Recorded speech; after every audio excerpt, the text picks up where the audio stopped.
Hi friends, welcome to Shri Sainatha kitchen.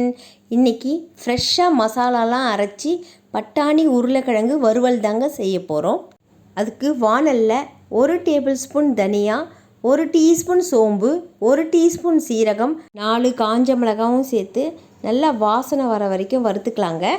இப்போ மசாலாலாம் நல்லா வறுபட்டாச்சு. இப்போ ஸ்டவ் ஆஃப் பண்ணிவிட்டு ஆற வச்சு மிக்ஸி ஜாரில் சேர்த்துக்கலாம்.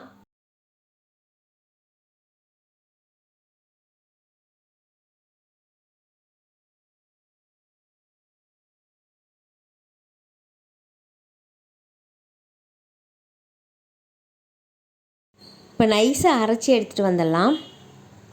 பாருங்கள், நைஸாக அரைச்சி எடுத்துகிட்டு வந்துட்டேன். இது அப்படியே இருக்கட்டும். இப்போது அதே வாணலில் 2 டேபிள் ஸ்பூன் எண்ணெய் ஊற்றிக்கிறேன். எண்ணெய் நல்லா காஞ்சதும் 1/2 டீஸ்பூன் கடுகு சேர்த்துக்கிறேன். கடுகு நல்லா பொரிஞ்சதும் 1 துண்டு இஞ்சி, 3 பல் பூண்டு தட்டி சேர்த்துக்கிறேன். இது நல்லா பொரியட்டும். இப்போ இது கூடவே பொடியாக கட் பண்ணி வச்சுருக்க ஒரு வெங்காயத்தை சேர்த்து நல்லா வதக்கிக்கிறேன்.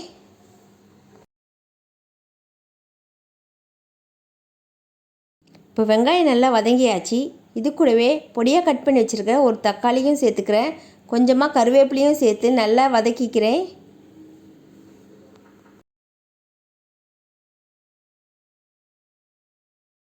இப்போ தக்காளி நல்லா வதங்கியாச்சு.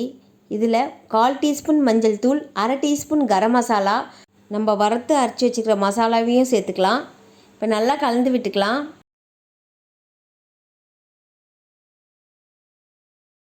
இப்போ இது கூடவே 1/2 டீஸ்பூன் காஷ்மீர் சில்லி பவுடர் சேர்த்துக்கிறேங்க. இது ஆப்ஷனல் தான், நான் கலருக்கோசம் இதில் சேர்த்துக்கிறேன். இப்போ நல்லா கிளறி விட்டுக்கலாம். இப்போ மசாலாலாம் நல்லா வதங்கியாச்சு. இப்போ இதில் 1/2 கப் அளவு தண்ணி சேர்த்துக்கிறேன். 1/2 கப் அளவு பச்சை பட்டாணியும் சேர்த்து நல்லா கலந்து விட்டுடுறேன். இப்போ பட்டாணி நல்லா வேகிறதுக்கு நான் மூடி போட்டு ஒரு 5 நிமிஷம் வேக வச்சிடுறேங்க. இப்போ 5 நிமிஷம் ஆயிடுச்சு.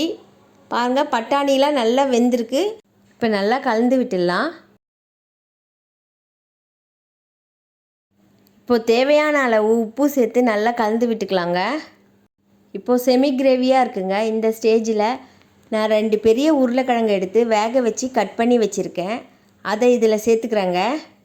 மசாலாவோட உருளைக்கிழங்குலாம் நல்லா சேர்ந்து வரத்துக்கு கலந்து விட்டுடலாங்க.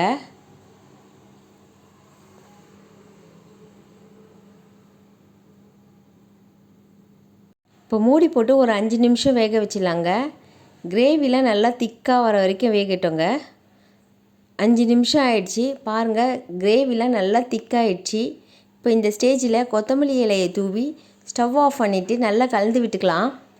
நார்மலாக செய்கிற வறுவலோட ஃப்ரெஷ்ஷாக மசாலாவை வறுத்து அரைச்சி செய்கிற உருளைக்கிழங்கு பட்டாணி வறுவலோடைய சுவையே தனிதாங்க.